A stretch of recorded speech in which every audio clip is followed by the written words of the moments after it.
Hey, this is TK Irish at the Camp Kennerk podcast. It's Sunday, it's sports, it's baseball. That's right, man. And we're going to talk about three rules of baseball that are no longer in play, but you really have to imagine what it would have been like if they never changed these rules. We all have to have rules. We're not talking about the designated hitter, or we're not talking about the pitch clock. We're talking something really interesting. So think about this. From 1867 to 1887, that's 20 years, the batter called the pitch. What that means is that he would make a sign to the pitcher of where he wants the ball placed. So if he wants it to be shoulder high, well, then that's what he gets. If he wants it there at the waist, that's what he gets. So I don't know why they ever changed that. I guess they just wanted to give some more responsibility to the catcher since, what's good to giving a signal to the pitcher from the catcher if the batter has already done that. So it was very interesting, and hey, I'm glad they made the change. But here's something else that they did that period of time. Back in 1885 to 1893, for those 8 years, they changed the design of the bat. What they did is they wanted to make more exciting, more runs, more hits. So they modified the bat where one edge of the barrel was flat. Think of a modified cricket bat. Well, it did create a lot of excitement. It was just a lot of runs scored, a lot of hitting. The fans really loved it. But there was one problem. The bats always broke a lot. So the rule was great if you just needed some kindling for your fireplace. But after a while, they realized that, the forestry department was getting a little upset that they were cutting all these trees down to make bats that were going to break anyways. That's my opinion. But, hey, this is baseball. This is 1800s. This is when it really got started. But here's the rule. Here's the rule that we really wish we had. Till 1883, if a foul ball, I mean, a ball was hit in the air and landed on the ground, the player could pick the ball up and it was an out. You didn't have to catch it with your mitt. You let it bounce, you pick it up, and he's out. So that makes an interesting argument about who was the best outfielder those days because no one ever had to catch the ball. So those are three rules that I think were instrumental in what the game is today. And it's always a lot of fun to look back at the things that made the game what it is today. Hey, Doug the neighbor, which rule do you like the best? Good morning, TK. How are you? The beautiful, beautiful day. How are you doing? I'm doing well. It's we're getting close to the 4th of July, our 250th celebration, so I'm getting real excited. Oh, that's beautiful. And those are interesting stats concerning early baseball and the development of the game. Now, first off, do you have your coffee? I got it right here. Oh, yes, good. Mm-mm-mm. So Doug Mm-mm-mm. the neighbor, think about this. Aaron Judd comes to the plate, and he gets to make the call where he wants the ball. Okay. It'd be a long afternoon for the boys in the outfield. But, as the rules change from the early days of baseball to now what the Savannah Bananas have implemented to speed up the game and I'll say fans catching foul balls, that's an out.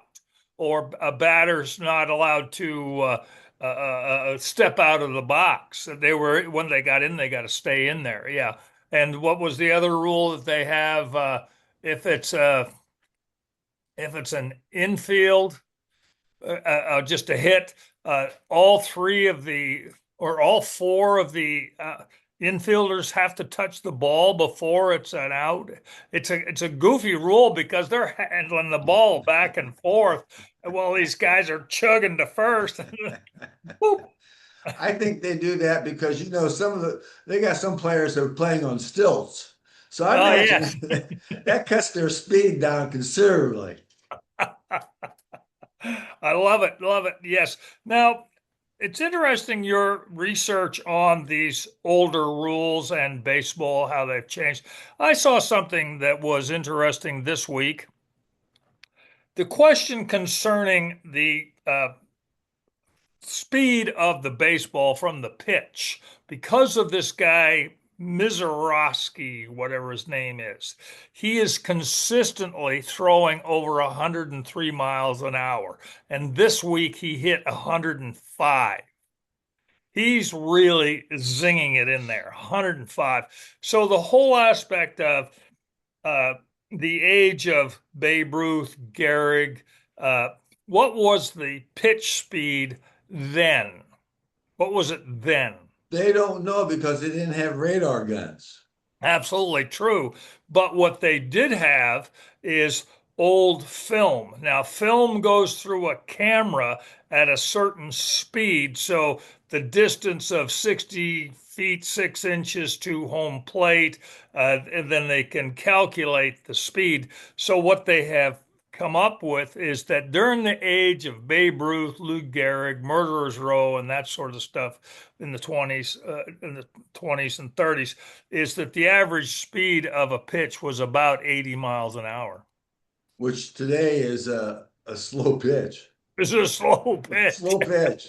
That's what you get if you go to the batting cages at the carnival or something like that. It's about 75 to 80 miles an hour. And I stood in one time, and let me tell you, that ball is just coming in there. You think Yeah, you see it, and it's already here. yeah, So exactly. yeah, so the rule changes make the game interesting. Right now, we have what the bags are a little bit bigger. We have replay calls, that sort of stuff. And the future probably will be uh, no umpires. That's sort of, the umpire's just kind of standing there. Yeah.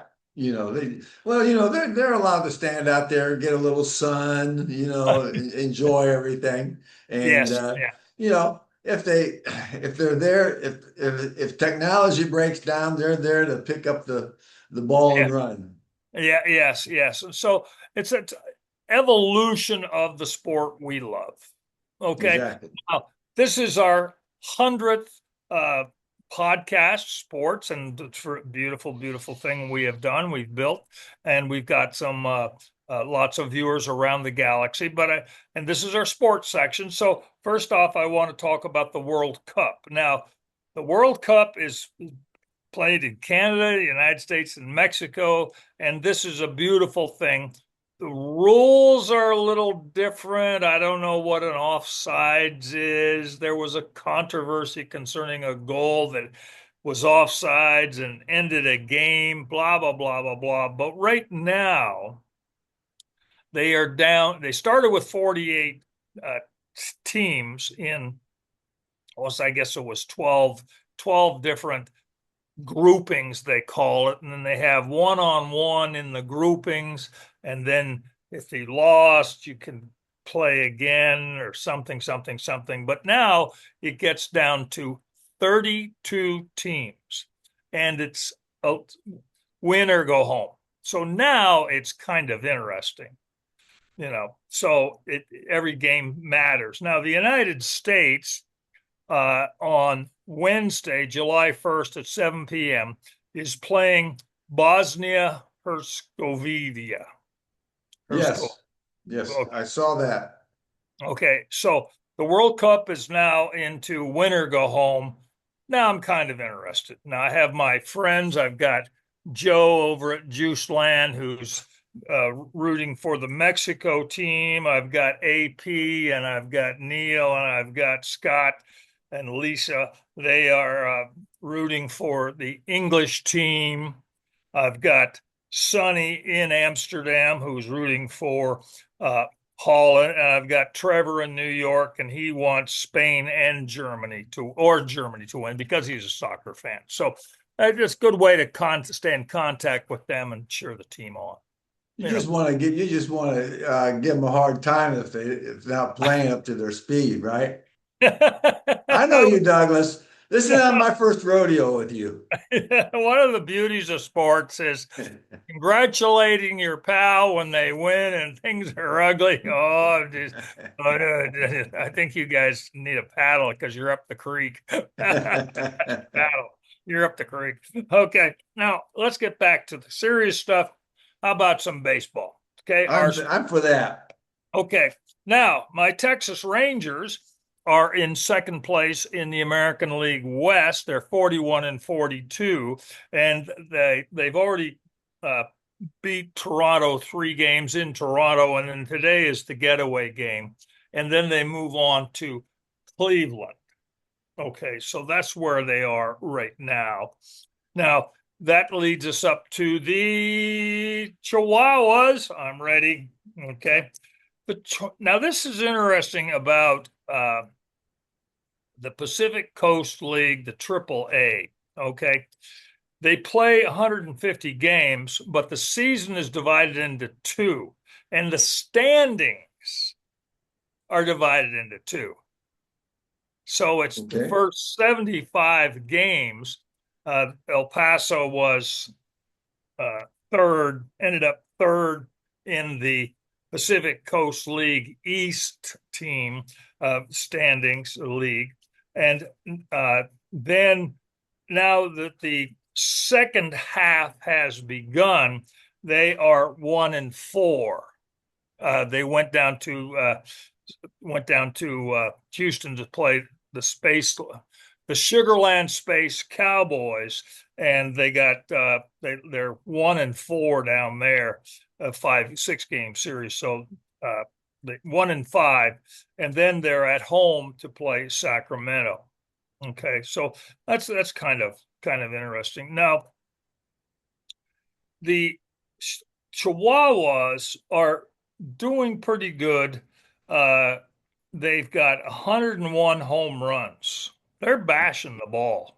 They're really bashing. They must have one of those bats like they talked about in 1880, That doesn't break. Yeah. And then the last time we checked their home run ratio, they were at 93. So they're consistently hitting home runs, and they've got 83 stolen bases. So they're getting on base with hits or walks, but they're also hitting home runs. And then they're showing some aggression on the base paths by stealing bases. And then their team average for hitting is 283. That's pretty good. That's pretty good. Now they are the farm team for the San Diego Padres. Okay, and we've been following a guy named Jace Bowen, who was on the Chihuahuas, and now he's been called up, and he's on the bench there for the Padres. He's hitting. He's only been in about 5 or 6 games, and he's hitting 129. He's playing right field, and he on ESPN last week he had a feature, where he was spread out, going for the ball. So the guy's hustling. He's doing his thing. He's Yeah. doing his thing. So that's a good thing. Okay. Now, this on pitching, they got a lot of work to do.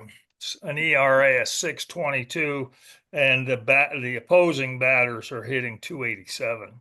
So anyway, we're going into the 4th of July weekend next Saturday? Checking the Yeah, calendar. the official is Saturday and the legal is on Friday. Oh, is that right? Yeah. Okay. So the you get off Friday. You get off Friday. Well, we're off every day. Yeah, yeah. More ways than No. one. Those guys are off.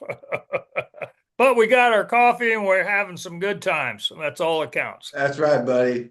Liquid confidence. Okay, get up and go, juice. Mm. Now, that's pretty much all I've got today for the sports. It's about 100 degrees down here. I've got some Doug the neighbor errands to run, taking care of people's homes because people are out of town enjoying the holidays. That's what I got, TK. Play ball. Aaron, go brawl.